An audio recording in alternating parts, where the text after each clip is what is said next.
I'm S.A. Bradley, and welcome to Hellbent for Horror, a podcast devoted to all things related to horror, where I remind you that you used to love horror movies, and you secretly still do. Hi, everybody, and welcome to another episode of Hellbent for Horror.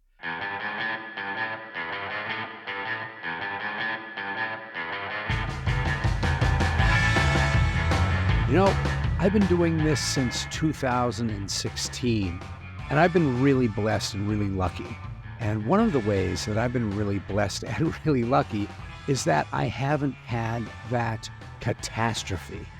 You know, whenever you're doing something live to tape, you're working with other people, you're doing anything that is involved remotely with recording entertainment of any sort, you're bound to have that catastrophe day where nothing goes right, where everything falls apart.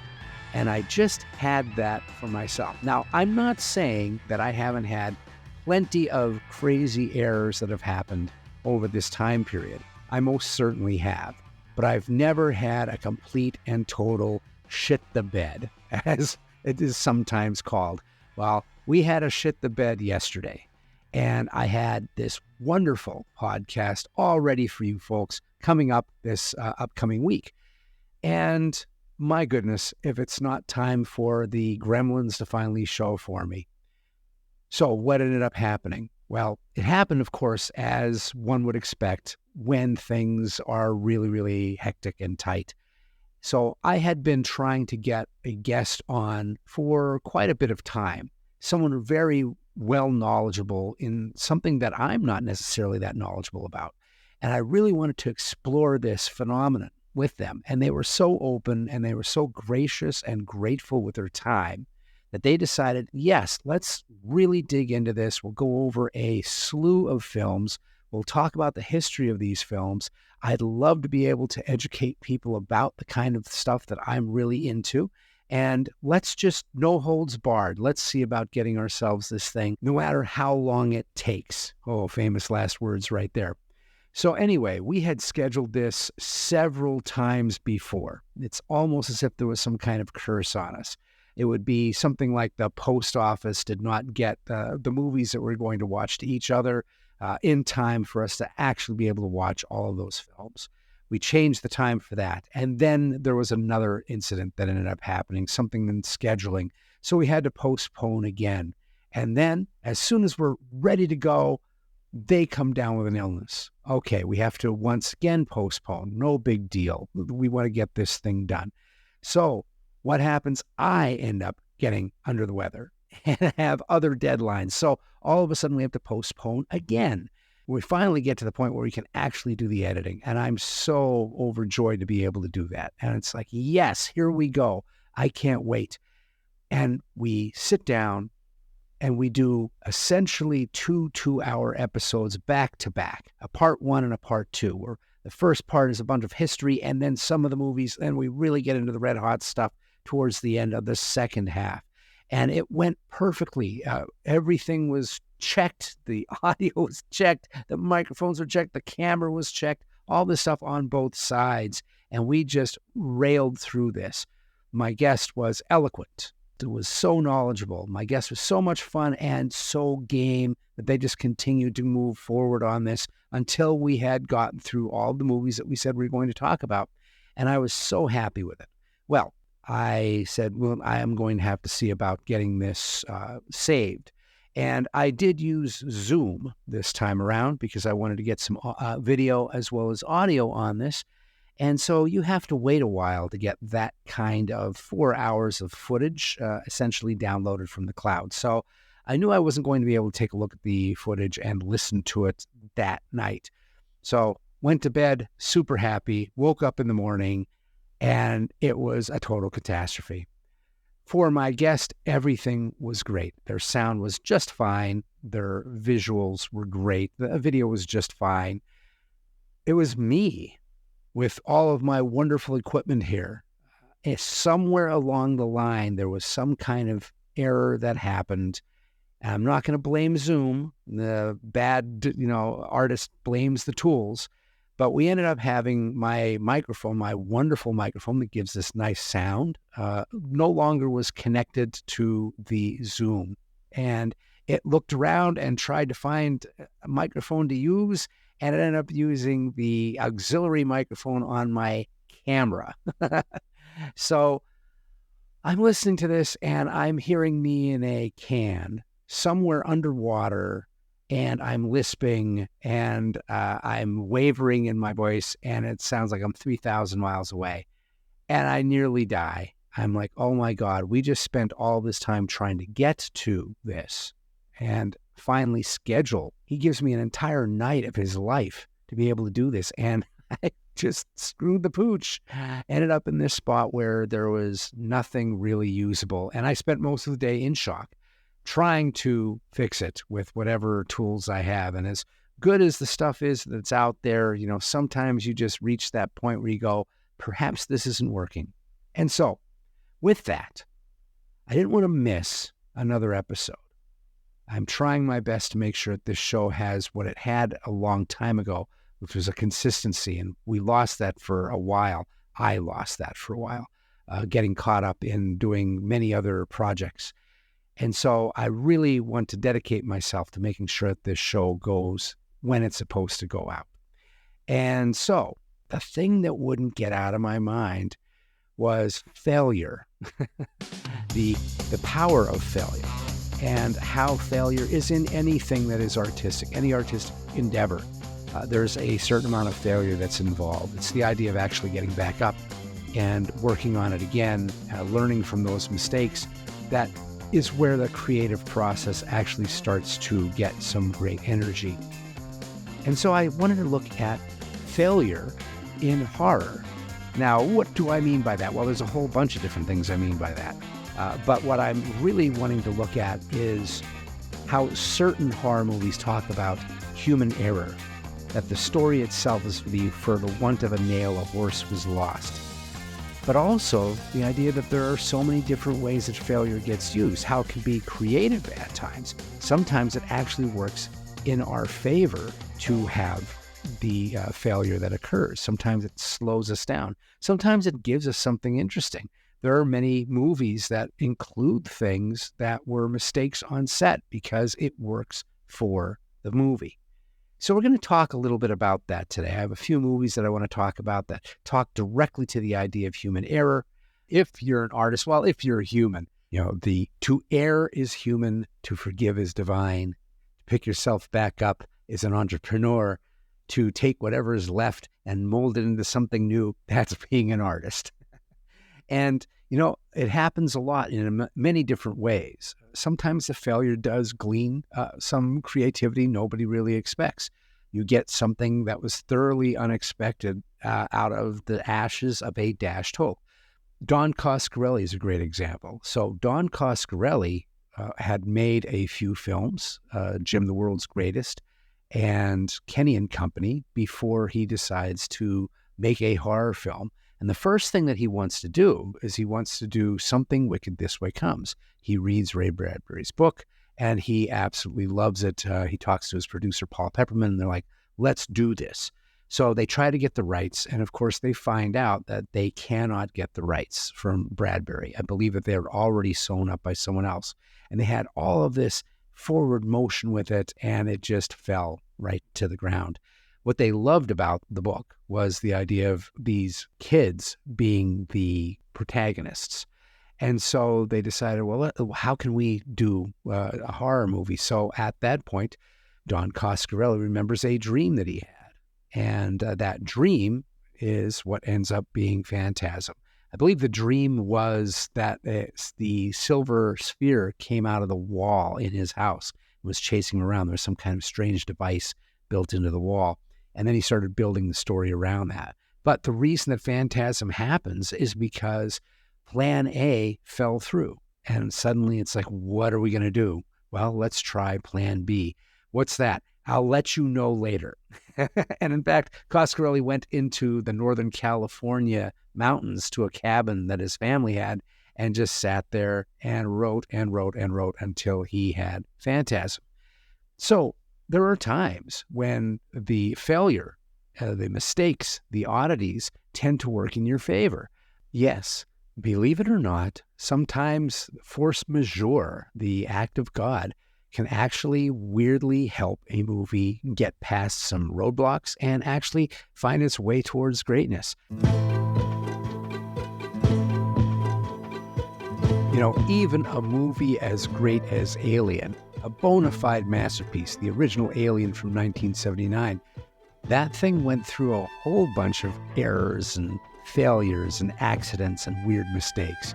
From a script that no one was really excited by, except for one scene, to having a new director in there that wasn't really respected by any of the crew, to having a character change from male to female, to actually having one really big act of God in casting that I think really helped the movie. It's one of those things that I really love hearing about, and that's the story of John Hurt as Cain. So John Hurt was supposed to be in the film early on. He was courted by Ridley Scott, but unfortunately, John Hurt was not available at the time because he was supposed to be shooting a film down in South Africa. So reluctantly, they ended up getting someone else, and they ended up getting someone really good, John Finch, another fine actor. However, John was sick, and he continued to get sicker and sicker as the movie was getting ready to shoot, that he had to be hospitalized like the day before they were to start shooting. So Ridley Scott is now without one of the key characters in the film. He has no one to play him. And he hears that weirdly enough, John Hurt is in London. He's supposed to be in South Africa. So what ends up happening is that John Hurt tries to go down to Africa and he is stopped. He's told by the authorities that he is persona non grata. He's not allowed or welcomed in South Africa. And he has no clue why. Well, what ended up happening is there's another actor named John Heard, Heard, another fine actor, who was an activist. And he was very anti-apartheid. And so just the way things are, John Hurt, John Heard, they sound the same. They're not written the same. It's Heard and Hurt. But actor and those last names, they somehow mixed it up and they thought that John Hurt was John Heard, and therefore he was not allowed to do the movie. And of course, as that happens, he's in London and Ridley Scott runs over to speak to him, and they spend all day, all night talking about the movie. And he says, "Will you do this?" And Hurt says, "Yeah, sure, I trust you. Just have a car ready for me when we're going to be shooting." "When are we shooting?" "Tomorrow." "Tomorrow? Okay, great." So without any kind of real prep, John Hurt comes to the film and does that magnificent performance and really sells the entire sequence with that chest burster. Another famous act of God is the shark in Jaws. You know, if Steven Spielberg was able to make Jaws the way he wanted to, if that shark was actually working all the time, I don't think we'd still be talking about Jaws as much as we are. Literally having the shark never work for him, Spielberg had to work around that, and he ended up coming up with all these magnificent, suspenseful ways to make it seem like the shark was there when there was nothing there. One of my favorites is rarely talked about, but it's when the shark is going through that little cove that's there. The boats in the background rock back and forth.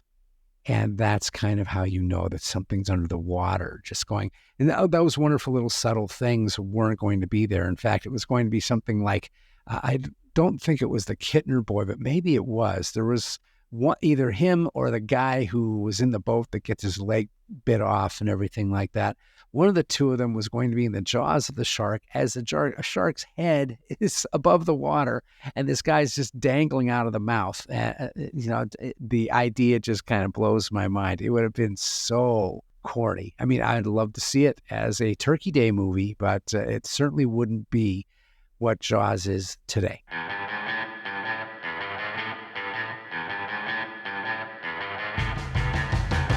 So speaking of Turkey Days, in case that needs an explanation to folks, I have a few friends and we like to watch movies on Thanksgiving, the day after Thanksgiving, that are movies that many people would call B, C to grade Z movies. And we watch them because we still kind of love them, and we love them warts and all. A lot of times the problem is the script, a lot of times it's the acting, sometimes it's all of it. Sometimes the idea itself is so wrong-headed, or just the execution. But it's a mindset, right? The mindset is that we kind of love watching the movies anyway. And we forgive a lot of stuff if you're entertaining. So there are a lot of movies out there that we love, but do have errors in them. Most of them are just kind of funny. Since we were just talking about Alien, there is one in there as well, which is the disappearing Jonesy the cat. So Jones is the cat, and towards the end of the movie, Sigourney Weaver is trying to find the cat and then get out of the ship. She finds the cat, she has a cat carrier, puts the thing in the carrier, and is running out of the place. So, of course, they're not going to keep the damn cat in that thing over and over and over again. But the design of the carrier is like clear plastic windows on it. So there are times whenever there's like a flash or whenever the flames are going by, you can see that she's just carrying an empty container. And it's even funnier because once you realize that there's not a cat in there, you start to realize how she's carrying that. And I don't know if Sigourney Weaver had ever had a pet cat up to then, but she's just swinging this thing. Any cat that would be inside there would be like being hit by centrifugal force off of the walls of it.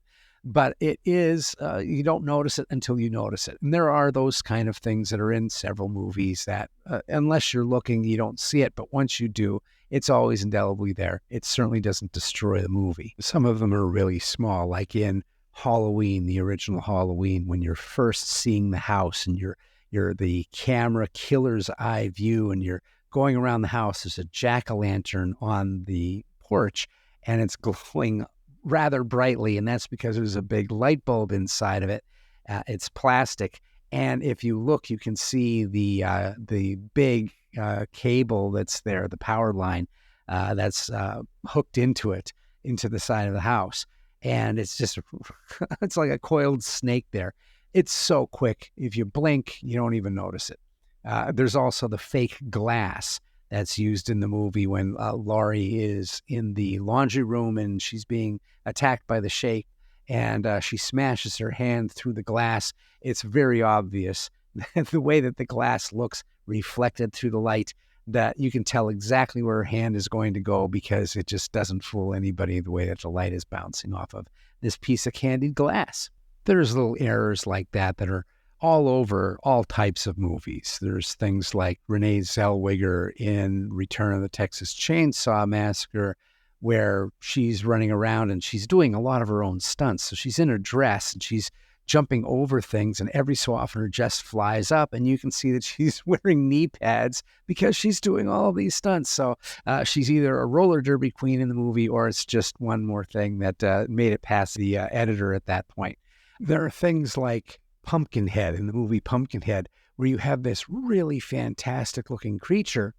However, every so often you can see the stunt person's sneakers sticking out of the bottom of the costume, down at the cuffs of the legs. And I'm sure that was done for safety and stuff, but I guess you just got to watch how you frame stuff. And it's not only in the movie. The thing that I think is always amazing, if you can find old copies of Pumpkinhead, the DVD and the VHS box, if you look on the back, the artwork shows scenes from the movie. And of all things, they picked a shot where you can see the little white sneakers at the bottom. So it's like sometimes you just can't even believe what you see. Sometimes there are accidents that happen on the set, on camera, that ended up making it into the movie because it actually enhanced what was going on.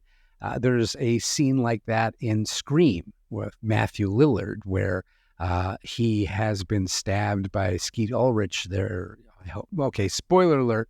I hope you've seen Scream by now, but if not, sorry, I won't say any more about who they are, but there's two guys stabbing each other for some weird reason. And at one point, they're trying to get in touch with the police, and they're having problems getting through on the phone, and Skeet Ulrich throws the phone across the kitchen. And Matthew Lillard is woozy from lack of blood. And he's like crouched over this table, and the phone cracks him right in the back of the head. And that was not planned. And Matthew Lillard turns around and goes, "You hit me in the back of the head with a phone, you dick." And that's kind of a legendary line at this point. You know, when I have a day as inept as yesterday was, I can really be hard on myself. There's no getting around it. I essentially turned myself into the poster for Screamers. I turned myself inside out. But, you know, sometimes I can sit back a little bit and I can take a little bit of solace in things like knowing that Stanley Kubrick fucked up as well in his movies, and it's there for everybody to see. Yes, that's right. Even the perfectionist Stanley Kubrick makes mistakes in his movies, and sometimes they actually make the final cut. Now, what's interesting in this one is that it's his perfectionism that bites him in the ass. So it's in The Shining, and it's in the opening sequence, the opening credits sequence, which is breathtaking to watch. It's, of course, the helicopter aerial shots where the Volkswagen is making its way through the Colorado mountains. And what we see in the lower right-hand corner of one of the shots is the shadow of the helicopter that's taking the aerial shots. Plain as day. But the funny thing is, it's there now. Well, I think it might be taken out now. They may have changed things now. We have different TVs, different aspect ratios. But what ended up happening was that Kubrick shot the movie in an open matte format.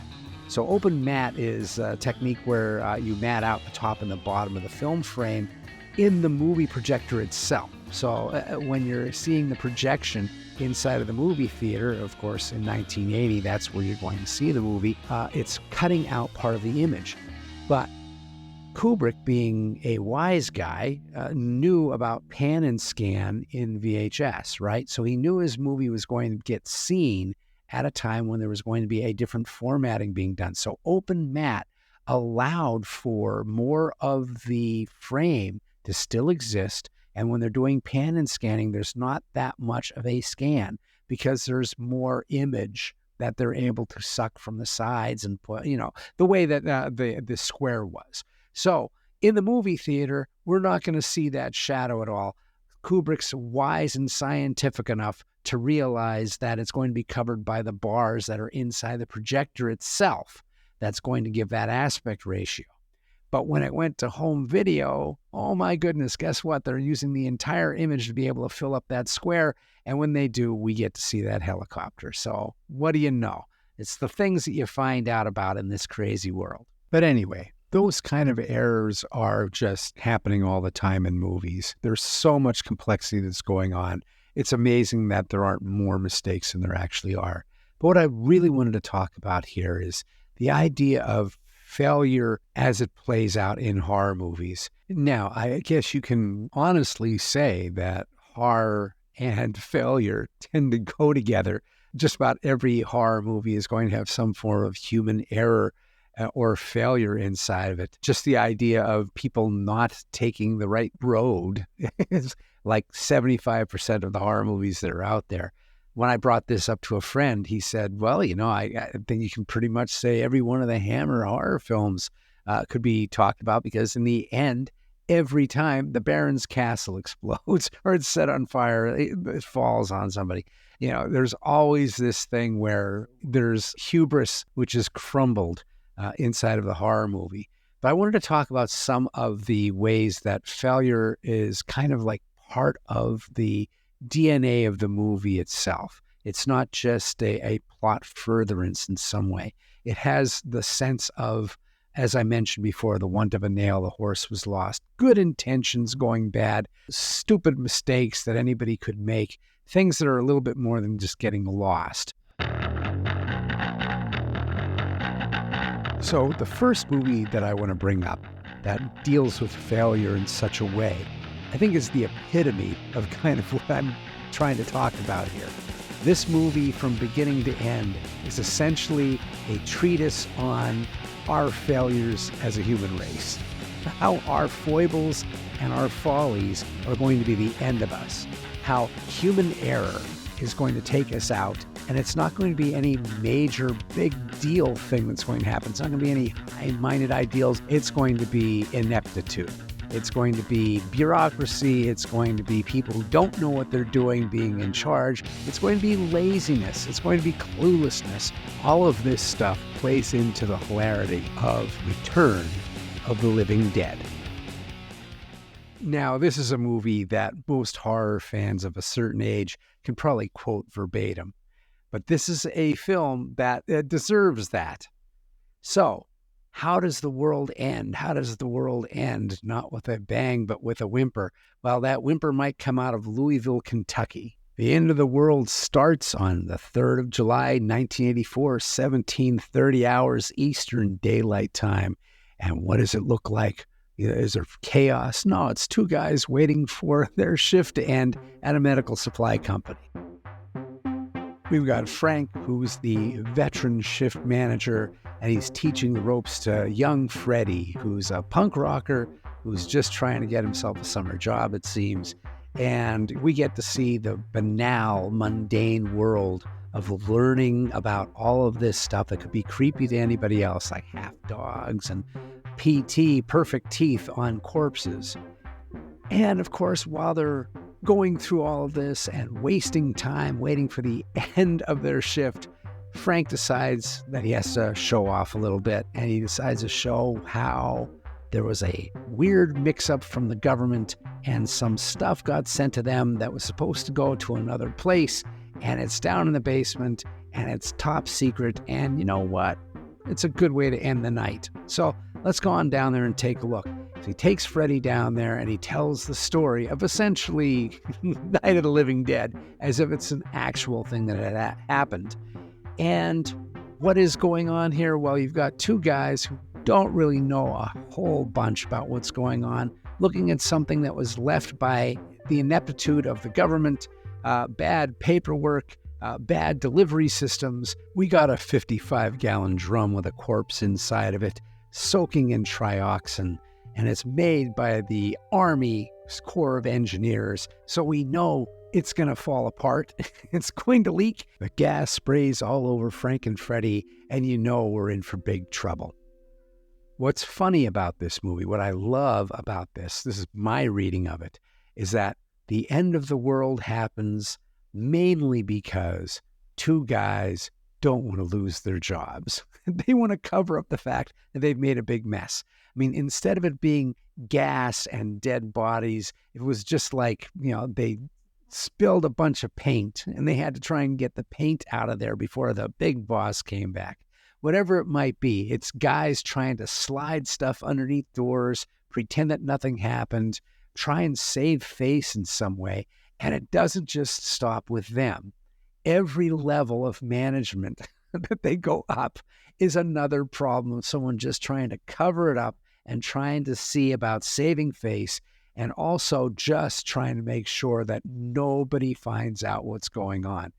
Even the military is just another line of management that's trying to hide what's going on. As the higher up the totem pole, there's still some guy, some general sitting somewhere that his entire job is waiting to find the thing that he has to throw away. I love that this movie is just one escalating mistake after another. Things just get bigger and bigger and bigger, and you can't seem to put the genie back in the bottle, no matter what these guys try to do. And I think the thing is that all of it is kind of pointless. It's a moot point. The reality is, once trioxin escapes from that tank, it's over. Game is over. It's going to end inevitably with them being nuked at some point.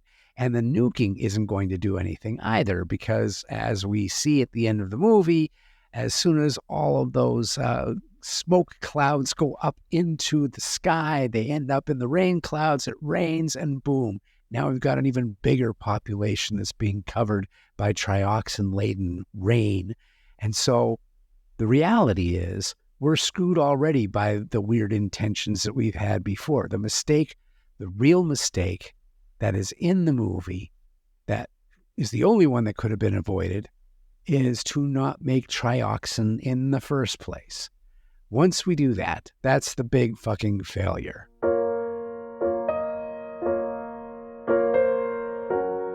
So we go from dark comedy and pitch black satire to something that's a little bit more tragic, maybe a lot more tragic, something that we can empathize with a little bit more, something that we can't stand from the outside and point inward at someone. And that would be Jeff Goldblum's character, Seth Brundle, in David Cronenberg's The Fly.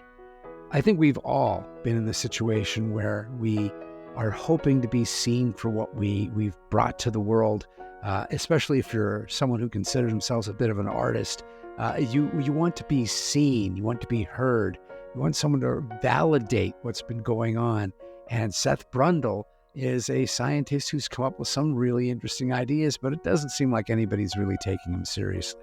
When we first see him, he's at a party being held by financiers, and finally he gets someone who wants to actually talk to him, and that is Veronica Quaife, who is a reporter for Particle magazine. He's flattered, he finds her attractive, so there's the mixture of being validated that you actually are being seen for the work that you're doing, people are having interest, maybe you can actually talk people into understanding what you're doing. And it's also not too bad that the person who understands you suddenly is someone that you are attracted to. So what's he working on? He's come up with teleporter pods. He's calling them telepods. They disintegrate matter in one spot, they transfer it across space, and then reintegrate it, put it all back together. The puzzle piece comes back together in another spot. And this could be the invention of the century if it's actually real. So what happens?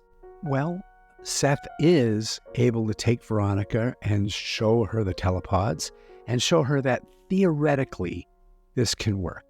In other words, physically certain things are able to transport, but it's still not completely tested and it's not completely reliable.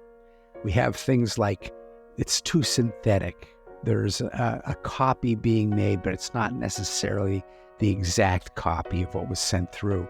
There's sometimes flaws. You don't want to be a rhesus monkey and be put that through that thing because, oh my goodness, we get to see what happens there. But where does the frailty come in? Where is the human flaw coming in? Where is the failure? Well, a lot of the flaw comes from the lack of self-esteem, the feeling that you're never good enough, the doubt that comes into the mind of someone who's doing something pretty brilliant. And so what ends up happening through the story is that Seth becomes deeply connected with Veronica. He falls in love with her. She seems to fall in love with him. And instead of that being comforting to him, it fills him with even more doubt. He's not sure what's going on. She has a boss that it's obvious that she had a thing with at one point. And that boss kind of needles Seth just a little bit, just to make him realize that maybe there's a reason for there to be a little bit of doubt. So the end result of this is that Seth becomes highly vulnerable. And Seth becomes someone who is so worried about losing this relationship that he becomes paranoid about it. And what's interesting is if you look at this movie, if you've seen the film, and I'm certainly hoping that you did, there is this very insectile thing that happens, right? The insect brain starts to take over. And the insect brain isn't a completely separate brain. It is a distillation, a laser focus to one primal thing. And so the paranoia that the Brundle fly has later in the movie is just an amplification of the paranoia and doubt and anger that Seth Brundle has in his normal human form. But within that vulnerability that is going to get him eventually turned into Brundlefly, here's someone who makes mistakes. He probably shouldn't have drank that night, right? He probably shouldn't have taken the chances that he decides to take. But he takes them because he's not on his game. He's imbalanced. He is completely worried about where his relationship is going to be going. And so he drinks. And by the way, before I go too far on that, he's already not exactly what I would call working in the best conditions. This guy is doing all of this experimentation stuff in essentially an attic. So it's not necessarily like there's not a lot of sterility going on here. But anyway, he gets drunk and he gets inside of the telepod, and what's in there with him, but he leaves the door open too long, whatever it is, he's got a fly in there with him. And of course, as a scientist, this is like a major fuck up. I mean, not only on the actual physical thing that happens in the storyline, but just the idea of him being a man of science, someone who wants to be in control of all of the elements for any of the experiments that he's doing. For him to have a fly in the room is kind of a big deal. And so it becomes an even bigger deal when he absorbs it. It's one of those movies that I think really does talk to the frailty that we have. The idea that failure is just one bad decision away. It's one bit of lack of confidence away. It's one bit of paranoia away. We can find ourselves going down that path. Another movie that talks to the idea of failure has to do with something that was based on a true incident. And the idea that this actually happened just creeps me out so much because it shows how fallible systems are as well, and how lucky we are most of the time when the systems actually work, and just how tenuous our grasp on safety is. Now, with that said, sometimes we take chances. And that's a little bit of what this movie's all about. The movie is Open Water, and it's based on a true story of two scuba divers who were accidentally stranded in shark-infested waters after their tour boat leaves them behind. So what this movie does really well is, first off, one of the reasons that it's as effective as it is that it barely feels like a movie. It's shot on digital video. There are only a few characters in it. It feels more like a documentary in the way that it's shot. In some ways, it feels a little bit like found footage. And the actors are good. They're not known actors, let's put it that way. So they're kind of every people. And they go out to do the Caribbean, and they decide that they're going to spend the day scuba diving, but it ends up becoming a not very good decision. And little did they know that it was going to happen that way. What ends up happening just seems so real. Of course, now we know that it was real. It ends up being a miscount. It's someone manually counting how many heads there are back on the boat. And just a little bit of a mishap on people moving items into different areas of the boat, hiding certain things, just trying to keep them safe, that makes it seem that maybe those people weren't there in the first place. Whatever it is, too few people working on the boat, too much craziness happening, whatever it is, we find this moment where even though the guy's a little bit unsure, you can tell that he kind of feels as he's counting everybody's heads that maybe the count is off, they still go away. And the rest of the movie is just a fait accompli. And it works so miserably well. These two people are just out there, Susan and Daniel, bobbing away. I call this bleeding for Godot. There's just these two people that are out there just bobbing along, waiting for that boat to come back. Pretty sure that boat's going to happen. When's the boat coming by? Well, it's going to be pretty soon, I'm sure. As they're slowly being picked to pieces by different various fish, and of course the sharks that are getting closer and closer. I think this movie really bothers me because there's someone to blame, sure, but it's not as if there was anything diabolical that happened.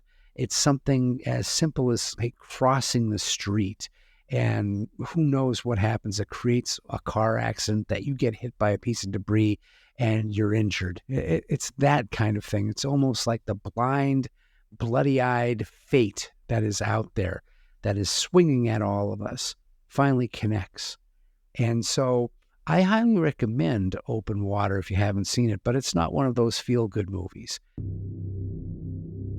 Sometimes the failure that is there for us is when we're not being true to ourselves, when we're not really taking care of ourselves, we're doing things for other people, we're putting ourselves in risk situations to better and benefit them. And that failure to take care of yourself, to really have a good, strong sense of self and stand up for yourself, can be decades old. This could be going on for years and years. And every time it's lessening your spot in the argument. And I think that's one of the reasons that I wanted to talk about Gerald's game, which is without a doubt one of the more harrowing ways of having a human failure show up right in your doorstep, and you can do nothing about it.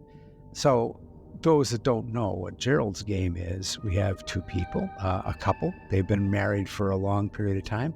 Jesse and Gerald decide to go to, I think it's their little isolated lake house.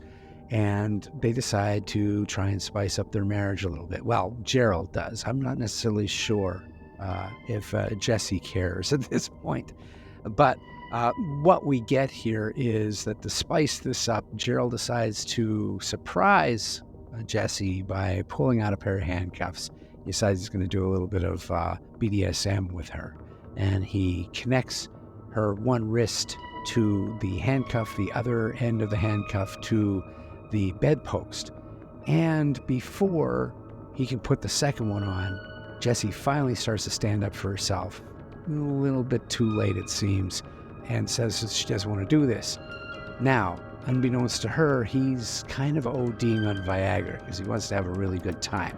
So he has been taking a few of the pills, he's downing them with water, and as he starts arguing with her, because of course her saying no becomes an argument, he has a heart attack. And he drops dead right there on the edge of the bed where she can't see him. She's stuck without being able to get to a key. The handcuff is deeply on her wrist. The other part is on a very thick bedpost. And time is passing. And then a dog comes into the room. And left with herself, Jessie starts to, shall we say, recalibrate what the past was like. Starts to reenact all these times that she has been put in these kind of positions. First, it starts with poor, pitiful me, and then starts to become this thing of a sudden realization of what she's done to herself and for herself over the years. Now, metaphorically, that's really cool. One of the things that makes the movie so tense is that the idea is so damn simple, and it's not that hard to believe that it could possibly happen to you. We all make concessions for other people. We all are people who don't really thrive very well in confrontation. Some of us have a better attack mechanism with it, but I think a confrontation for most of us is something that we're averse to. We'd prefer to get away from it. And we sometimes leave ourselves put into certain positions because of that. Sometimes we bite our tongues a little bit because of our position, because of what we might lose. And I think Gerald's game talks a lot about that kind of thing. And it's not hard for us to see ourselves being put, maybe not in a handcuff situation, but maybe in a situation where we've gone along with something that someone wanted us to do or wanted us to say, and it ends up coming back on us. And sometimes it takes the person down, like Gerald goes down in a heart attack. But a lot of times, folks who are asking us to do certain things, they're using us as the shield for the bullet that's out there waiting to get people. So yeah, failure all over the place. The failure of being able to take care of ourselves, failure of putting ourselves as a priority, respecting ourselves enough to be able to do that. Boy, if that doesn't talk to something that most artists really have a deficiency in, I don't know what does.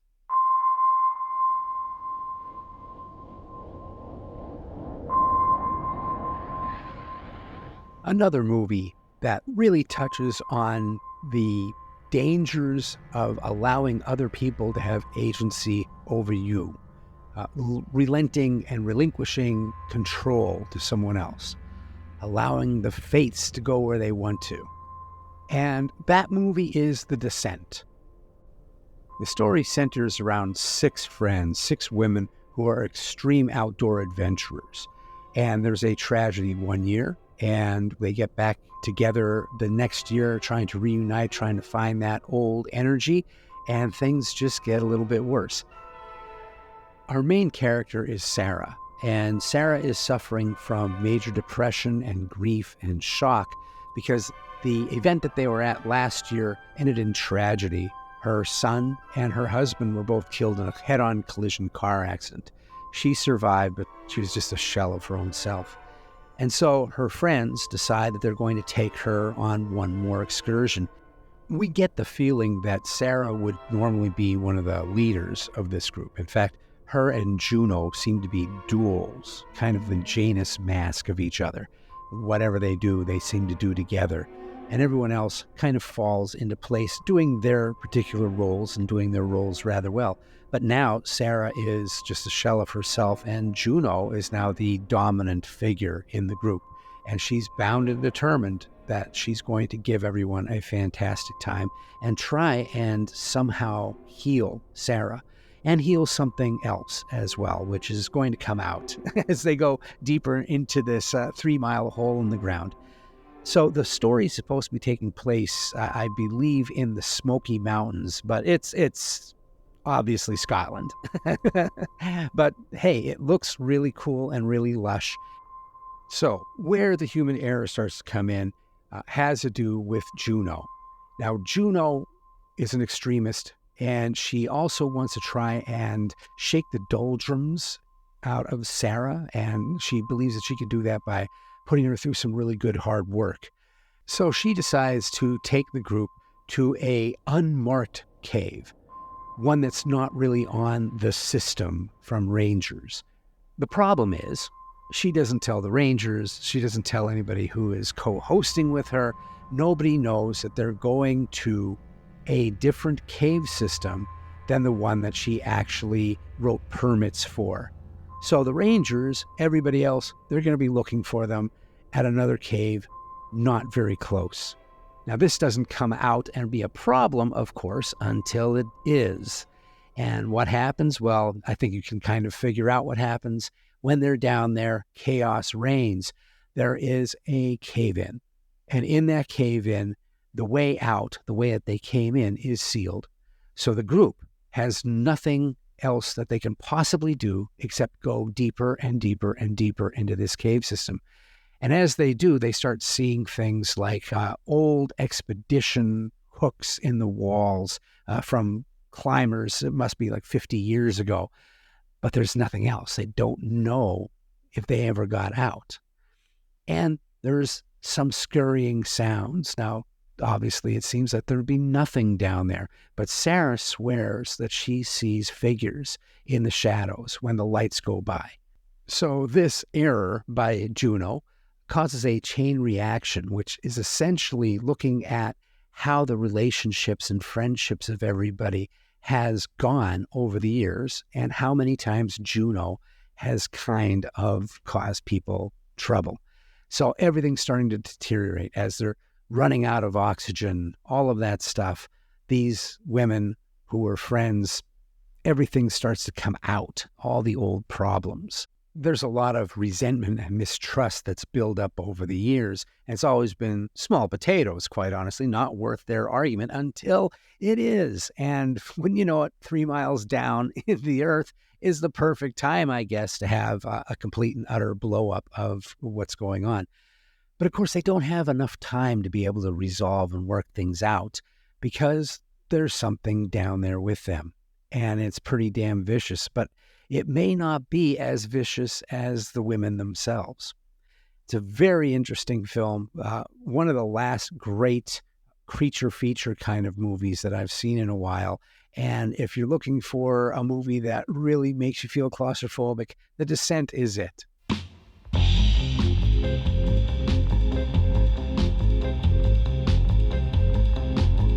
So another way I want to take a look at the brief history of failure, as I am here, is a different form of failure shown in some horror movies, and that's the failure of good intentions. Things that seem like they're going to do good, and what they end up doing is absolutely destroying everything. The road to hell is paved with good intentions, they say, and I think these two movies that I'm going to talk about certainly prove that case. The first movie is The Fearless Vampire Killers, a Roman Polanski film that's probably not as well known as his other works. But this is one really funny and one really dark movie. So the movie takes place in Transylvania, and essentially you have two vampire hunters, one that's an elderly professor and the other that is kind of his assistant who's not too sharp. He's not the sharpest pencil. And they end up going to this village looking for vampires. And they come with the academic concept of what a vampire is, and they meet real ones, and they meet a lot of opposition to any kind of change inside of this village. People don't know what the hell they're talking about. So when they come in and someone dies, and they die in a way that seems as if they've been bitten by a vampire, and they may come back and turn into vampires, they start telling them, well, you got to put a stake in the guy's heart. And the guy's wife, the guy who's died, his wife's like, you want me to put it where? What are you telling me? So the idea, the conceit of this movie is that the people who have the knowledge cannot convey the knowledge to regular folk. And the regular folk are starting to succumb to an actual evil. And so these guys are ill-equipped to be the vampire killers that they are. Now, the thing that makes this into a total failure is that their good intentions are to try and rid the world of vampires. And they go in with only so much data, so much skill. And what they end up doing is inadvertently taking it from this small village where these vampires have been living for who knows how long. Vampires from all over the world tend to come to this place, and they feed once a year on some sacrifices. And so it's almost like there's a perfect little ecosystem that doesn't have to be fucked with. But these guys come in with their good intentions, and before you know it, they've essentially spread the vampire disease to the entire planet because they don't check their wagon as they're heading out of the mountain village and they go into the populace. With all their knowledge, they still take someone who's been infected into the normal populace of the world, mainly because one of them really likes them. So the entire world's going to go down the drain because one guy really finds someone who's been bitten kind of sexy. Well, that seems like the perfect way to end the world, doesn't it? The next movie shows, once again, the path of good intentions basically wreaking havoc to a point where we have a semi-apocalypse. And that movie is 28 Days Later. And everything about this movie I love. But it starts with something very interesting. Well, we see a terrible lab experiment going on where there are these scientists who have strapped down all of these apes, and they're just showing these apes a bunch of violent images over and over and over again, allegedly anesthetizing them, creating something called the rage, which is poetic zombieism, I guess. But the thing that's really interesting is this is a contained system, right? And then what happens? Animal rights activists break into the place and decide they're going to let the monkeys loose. Seems like a pretty good idea, right? Except that they're already infected, and they're infected with something that is highly communicable, and it is also a highly dangerous thing to let a rabid monkey out of a cage, which they soon find out as they start getting torn to pieces by these monkeys.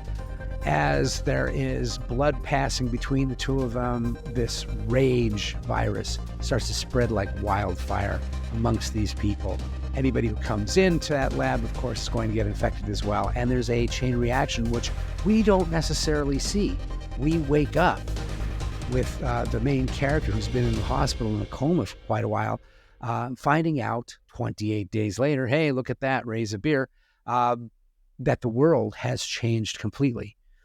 Now, I really love this idea that in a way, it feels almost like there's no bad guy, that this is just a misunderstanding, a mistake that is made. But the reality is this goes all the way back to Return of the Living Dead, right? The big mistake was making trioxin in the first place.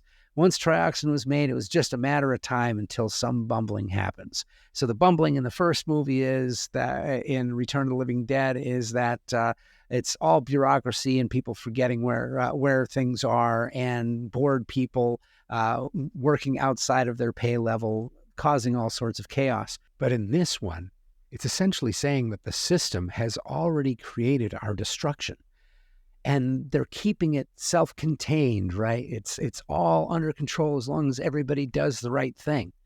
But the reality is everything has to go absolutely perfectly.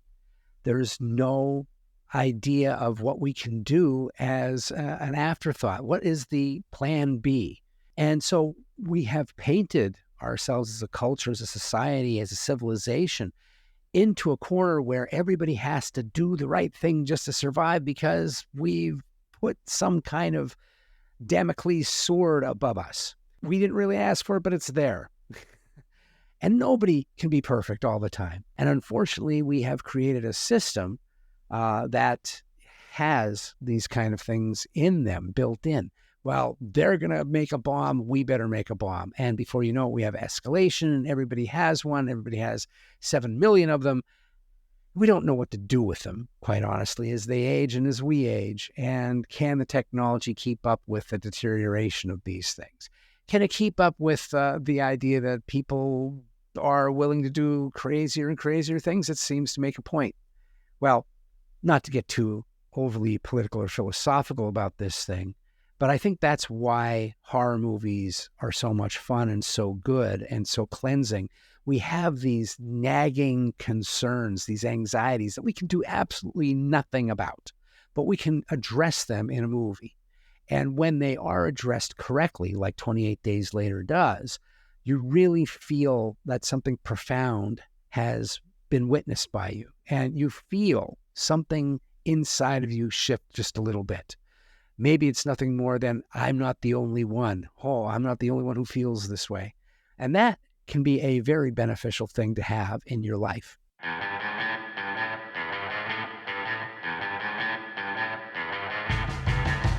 And you know what? I'm actually starting to feel a little bit better about failure now that I've spent all of this time talking about different forms of failures that there are in the horror film. And yes, I do believe that horror films allow us to take a look at the things that make us angry, make us sad, make us anxious, and give us a safe outlet to be able to maybe not work these things out, but at least acknowledge them and say, yeah, me too, I go through the same thing. Now, I'll leave you with one last movie, and try not to kill me when you see it. It's brand new, and it is, shall we say, a movie about an epic fail and multiple failures that just continue to compound until you can barely breathe by the end of this movie.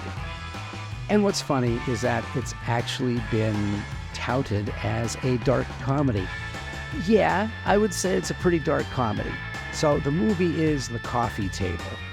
And in the very beginning, I will say that it was very much a comedy, because you have this, it's like an aggravating comedy.